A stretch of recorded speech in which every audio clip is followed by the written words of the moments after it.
Chapter 33.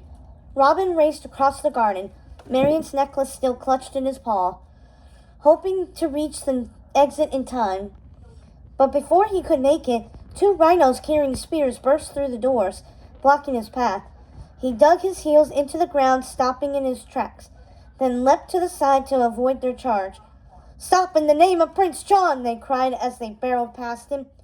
"Sorry, no time for that," he said with a grin, leaping over a row of rose bushes and heading back towards the apple tree.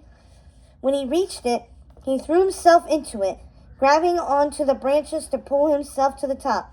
The rhinos surrounded the tree, and one tried to hoist himself up, but the low branch cracked under his weight, sending him crashing to the ground. "What are you doing, you dolt?" Robin heard Prince John cry below. "That's my mummy's tree!" Robin forced his attention back to his climb. He shinnied out onto a long branch in range of the castle wall. He reached out, trying to grab the wall, but at that moment, the vulture who'd spotted him earlier swooped down, pecking him hard on the paw and causing him to retreat. He looked down at the rhinos. He was surrounded both on earth and in the air.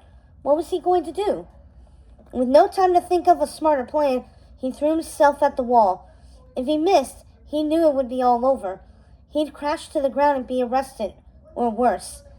But somehow he managed to dig his claws into the rough stone as his body slammed hard against the wall on impact. He let out a loud oof of pain, but forced himself to hold on tight. "What are you doing? Get him!" Suddenly, an arrow whisked past his ear. The vulture had perched on top of the tree again and was shooting at Robin with his crossbow. Luckily, his aim wasn't as good as Marion's, and he missed by an inch. Summoning all his remaining strength, Robin hefted himself onto the wall, then pressed his body flat as the next arrow flew past, just above his head. While the vulture was reloading his crossbow, Robin leapt up and dashed along the top of the wall. Looking down, he saw the guards setting up a ladder. Soon they'd be able to climb up and reach him, and he had nowhere left to go. Meanwhile, Prince John was shaking his fist furiously. "I command you as the king!" he called out. "You're no king," Robin shot back.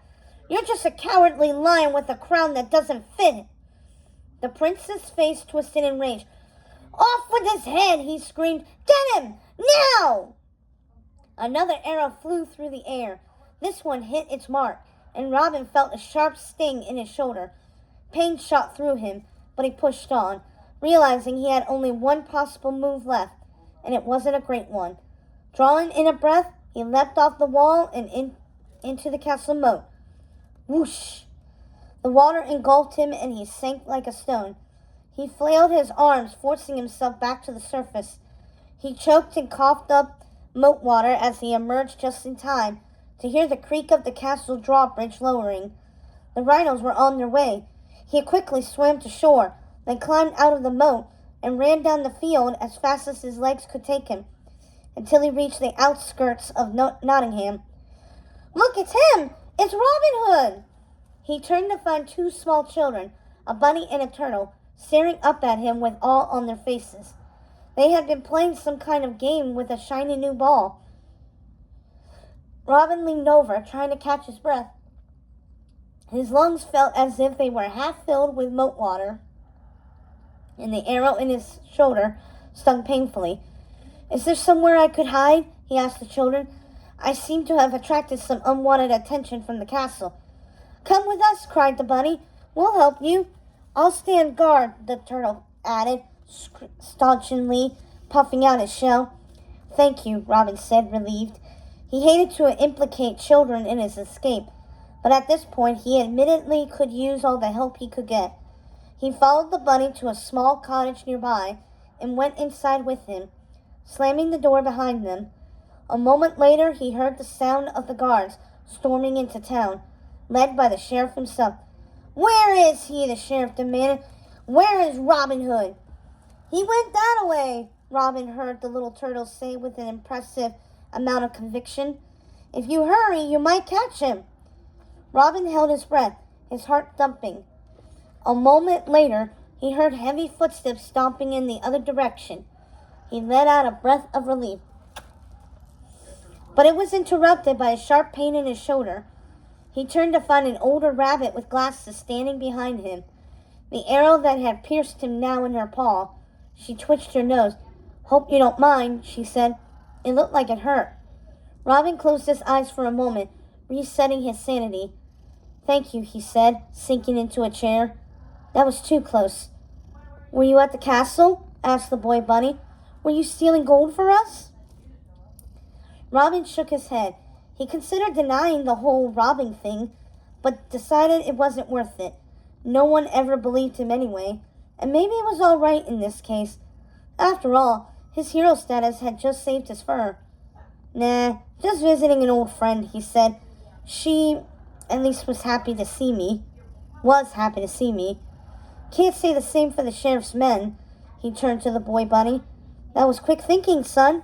How old are you?"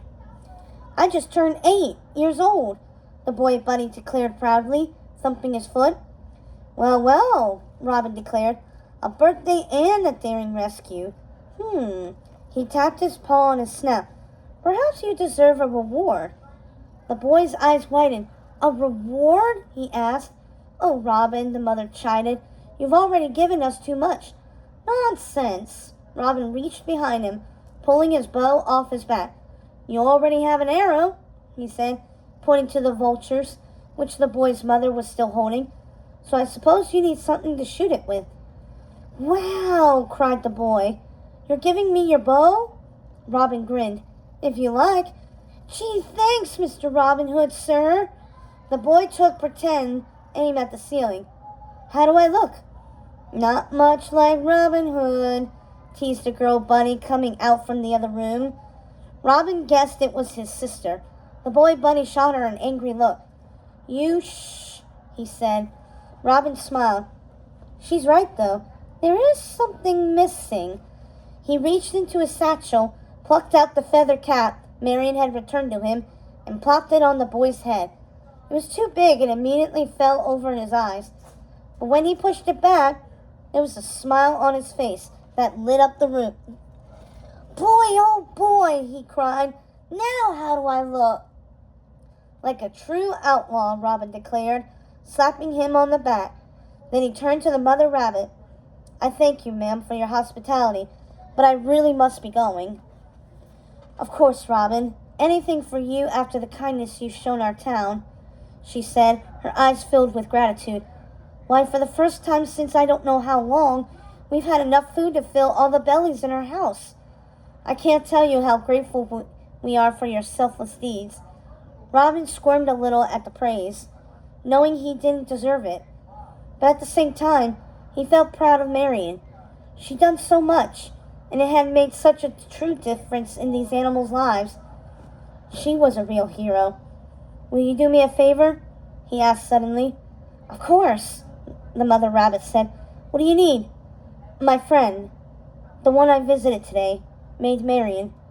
Will you keep an eye on her for me? She's all alone up there in that castle, and I worry about her. If you hear any harm coming her way, will you send a message through Friar Tuck? He'll know how to reach me."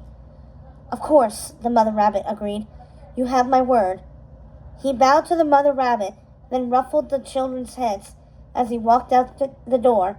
He felt a warmth inside he hadn't felt in a very long time. Maybe he had stayed in the forest too long. Maybe playing it safe wasn't enough. Maybe Marion had been right all along.